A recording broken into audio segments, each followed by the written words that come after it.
Envision this. In the world of endless digital battles, trolling wars on social media, cut-through boardroom clashes, and global conflicts raging like wildfires, what if the sharpest weapon isn't a sword or algorithm, but knowing when to sheath it entirely?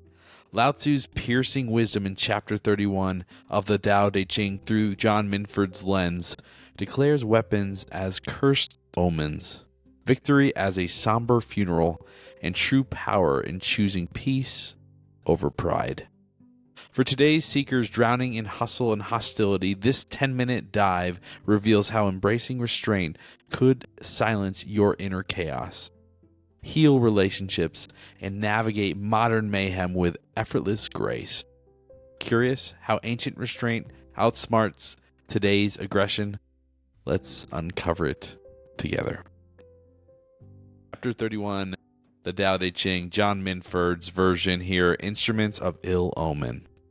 Even the finest weapon are instruments of ill omen. To be hated by all, the Taoist does not avail himself of them. In his dwelling, the true gentleman esteems the left. In warfare, he esteems the right. Weapons are not used by the true gentleman, except as a last resort. Peace and calm are always preferred. Even in victory, weapons are not things of beauty. To think them beautiful is to rejoice in killing. Joy in killing forfeits the allegiance of all under heaven. On auspicious occasions, the left is prized. For in auspicious affairs, the right. The junior commander takes his stand on the left. The senior commander on the right. In warfare, when many lives have been taken, victory should be marked with rites of mourning and lamentation. And as with always, we're going to read the River Master's commentary here, again in the John Minford version of the Tao Te Ching by Lao Tzu. Weapons perturb spirit. They are instruments of evil, never to be cultivated and never to be beautified. The true gentleman despises them. As a last resort, they may occasionally be used in times of chaos when catastrophe looms. But rulers bent on controlling the destiny of others with force, with cruel punishments, lack the Tao and the inner power within, wherewith to transform others. They merely harm the innocent. In ancient times, the victorious general adopted the rites of mourning, wore white robes, and lamented. And for ha-ha-has, as with occasionally what we do, I will also read Magister Liu's commentary as well. By weapons is meant any form of violence that causes harm. Violence is in itself an instrument of ill omen, and should never be employed except as a last resort. There is no intrinsic beauty in victory. Force should be exercised as little as possible, with moderation never to excess. Achieve a goal and let go. When hard and soft exist together in human affairs, this is the true Tao. The Taoist at peace with self is like a nation in which even the finest weapons are not employed. Freed from the trammels of desire, the Taoist cleaves to the one, returns home to the real, to the wondrous realm of nature, to the soul of itself, to non-action, soft within hard, hard within soft. Well, some more. This is another chapter on violence, essentially, and the use and the pedestalizing of weapons of violence, which Lao Tzu in this particular chapter is vehemently saying this is not good at all, and it is not of the Tao. So violence in any form is not considered of the spirit. And because it harms the flow of life, right? So if you, and there's later chapters on death and how it's attributed to like using to somebody who is not a master carpenter trying to use the master carpenter's tools.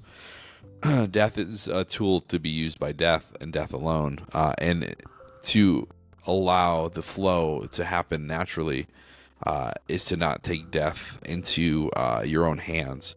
So a lot of times these nations are taking forceful steps to protect their interests. And if you think about the nation, is ruling a nation is like ruling yourself, meaning if you take forceful actions in your life, you will meet an early end, or you will struggle, or things will be difficult for you. Whereas if you can enter the flow of the Tao and the flow of non-action, that life unfolds before you naturally, and many of the things that you are desiring to do or to protect will be okay just by a natural consequence of following the Tao. And an example of this is any time you're trying to make something happen. And I've used a lot of different examples of this in life, but it's this idea of forcing, and using your words sometimes as weapons can be considered forcing. And words in general are definitely a source of weaponry that can hurt or cause pain or cause suffering. So using your words wisely is an important piece of this.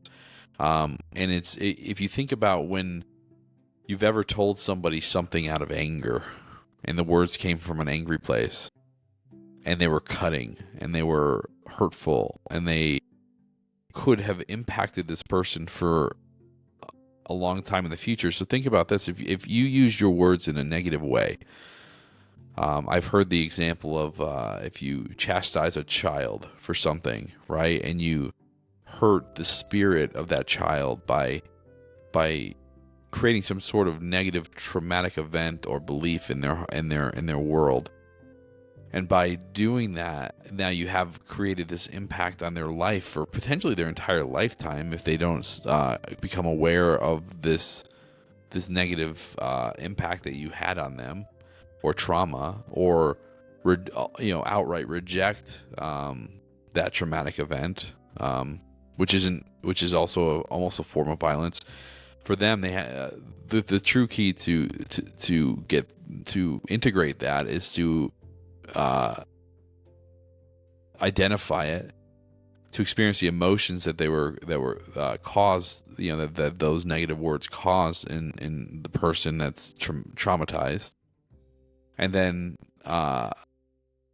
finding a way to forgive themselves and the other person, and through that forgiveness they can integrate that traumatic event and release the power that it has over them. But many people never are able to even do this, or aren't aware enough to realize that these negative traumatic events that they've had, from childhood, that they actually have some that those traumatic events have power over them, have control over them, or two, that they have the ability to actually resolve those traumatic events in their mind, heart, and body, soul, and that it behooves them to actually to resolve those traumatic energetic blocks that are created within the body, heart, and mind, because it limits them in their life going forward. So to identify and to resolve those it's an incredibly important process. And this is the shadow work that we've talked about in several of the chapters, is to go in and find where this violence has taken place in their life, either from a loved one or somebody that they've known, and to figure out what it is and then resolve it. And a lot of times, how do you identify these things, right? And a lot of times, whatever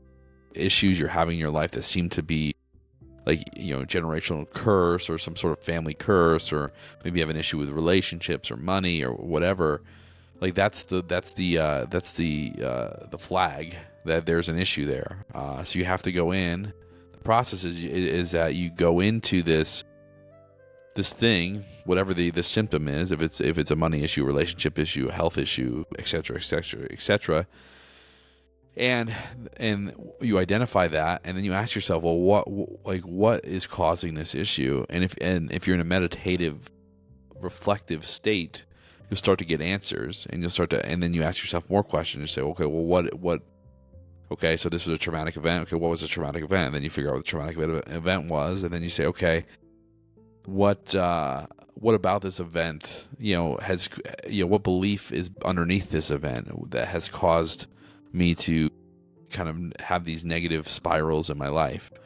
And so then you understand what the belief is, and you say, okay, so then what do I need to do to change this belief? And maybe it's you have to forgive yourself, or realize that you are enough, or realize that you do have this sovereign power to choose a different belief. And then from there, maybe it's a forgiveness has to happen, either of you, of yourself, for allowing this event to have so much power over you, or it's a forgiveness of the person or the thing or the event that happened.